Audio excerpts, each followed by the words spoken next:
Victoria Coates, former Deputy National Security Advisor.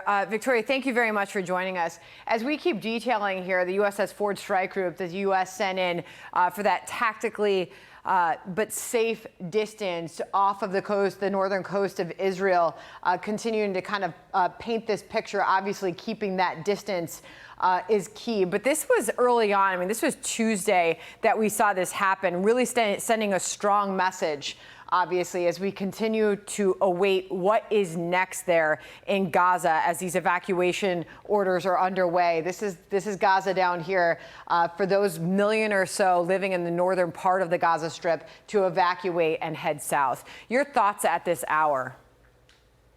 Well, it's good to see the Gerald R. Ford, our newest, our only nuclear powered submarine, or sorry, not submarine, aircraft carrier, arrive on the scene, because that comes with extraordinary capabilities, and that's where the deterrence comes in.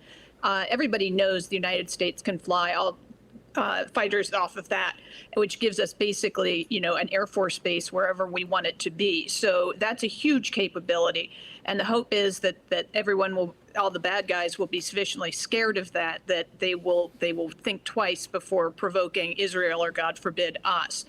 And, it's good to see Secretary Austin in Israel today. Good to see the small bombs and interceptors being resupplied. And, hopefully that is primarily what Israel needs, the interceptors for the Iron Dome and the David Sling systems for various types of missiles that could come in, the rockets out of Gaza, but also the more dangerous, longer range missiles that Hezbollah has up north. So, we hope these things keep flowing, that there is no delay in resupply to Israel if they are indeed on the eve of a massive ground invasion of Gaza.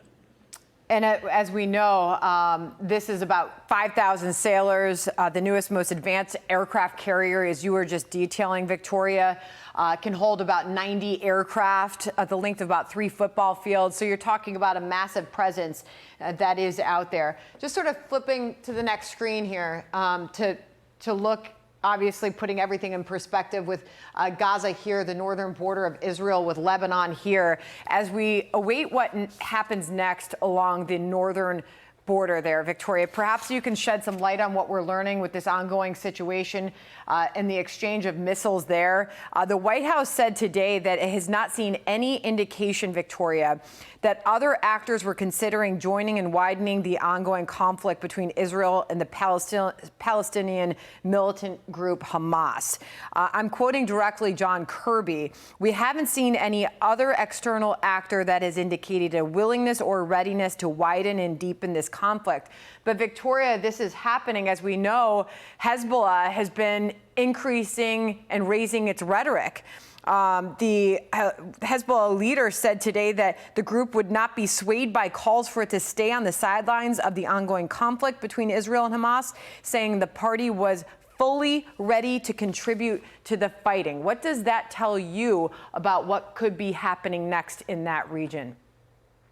Well, Sandra, with all due respect to Admiral Kirby, I mean, that just doesn't pass any sort of a smell test, because what we have here is a situation that has been created by the Islamic Republic of Iran. Everybody knows it. Hamas doesn't have the capabilities to put together a spectacular attack like the one they mounted on October 7th. Hezbollah does not have the capability to produce 100,000 precision-guided missiles in that war-torn wreck of a country that's Lebanon at this point. It's simply not possible. So, of course, Iran is behind it. And if you had any doubts, the Iranian foreign minister came out in the last couple of days and said that if they felt Israel's actions in Gaza were inappropriate, and that might mean Israel doing anything in Gaza, that they were open to extending the war up to Hezbollah and the north. So they're saying it. And I don't know what kind of proof. I don't know if they need an engraved invitation or something like that to actually hold the Iranians culpable. And I also don't know why they're so reluctant to do so.